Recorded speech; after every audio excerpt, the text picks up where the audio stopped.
Welcome to my Tamil Recipes channel. Tamil Recipes channel subscribe பண்ணாதவங்க subscribe பண்ணுங்க and மறக்காம bell button click பண்ணுங்க. Okay, இன்னைக்கு என்ன ரெசிபின்னு பாப்போமா? Chicken balls.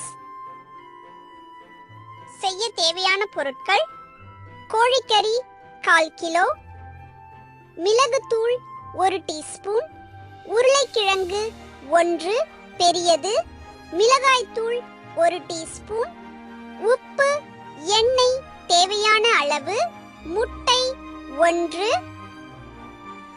எப்படி செய்யறதுன்னு பாப்போமா?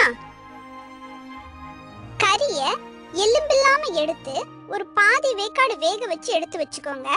அதுக்கப்புறம் உருளைக்கிழங்கைய வேக வச்சு தோலை எடுத்துட்டு மசிச்சு வச்சுக்கோங்க.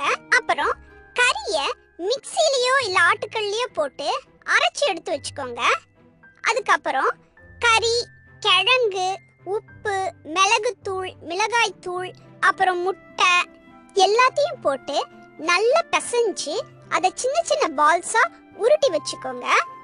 அப்புறம் ஒரு பேன்ல டீப் ஃப்ரை பண்றதுக்கு தேவையான அளவுக்கு எண்ணெயை ஊத்தி எண்ணெய் காஞ்சதும் இந்த பால்ஸை ஒன்று ஒன்றா போட்டு நல்ல கோல்டன் ப்ரௌன் ஆகிற வரைக்கும் நல்லா ஃப்ரை பண்ணி எடுங்க. உங்க சிக்கன் பால்ஸ் ரெடி. சூடா சாப்பிட்றதுக்கு இந்த பால்ஸ் ரொம்ப நல்லா இருக்கும்.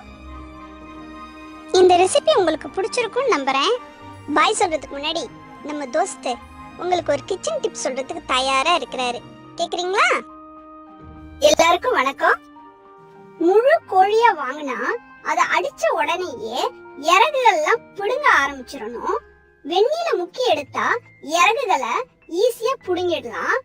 அடிச்சு கொஞ்ச நேரம் வச்சிட்டு அதுக்கப்புறம் நம்ம இறகுகளை பிடுங்க ஆரம்பிச்சா அது வழுத்துக்கிட்டு பிடுங்க வராது. இறகுகளை புடுங்கினதும் அதை தீயில வாட்டிட்டோம்னா சின்ன சின்னதா இருக்கிற முடியெல்லாம் நல்லா கருகிடும். அது மட்டும் இல்லாம கோழி வெட்டும் போது கையெல்லாம் ரத்தமாகாம இருக்கிறதுக்கு அது ஹெல்ப் பண்ணும். தேங்க்ஸ் ஃபார் வாட்சிங் திஸ் வீடியோ ஃப்ரெண்ட்ஸ். நாளைக்கு இன்னொரு ரெசிபியோட உங்களை சந்திக்கிறேன்.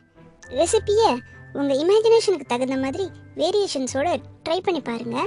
அதோட ஃபோட்டோஸ் அண்ட் வீடியோஸை சேனலோட ஃபேஸ்புக் பேஜில் கண்டிப்பாக ஷேர் பண்ணுங்க. அப்புறம் ஒரு முக்கியமான விஷயம் ஃப்ரெண்ட்ஸ், தமிழ் ரெசிபிஸ் சேனலை சப்ஸ்கிரைப் பண்ணாதவங்க சப்ஸ்கிரைப் பண்ணுங்க. மறக்காம பெல் பட்டனை கிளிக் பண்ணுங்க. சரியா? Okay, by.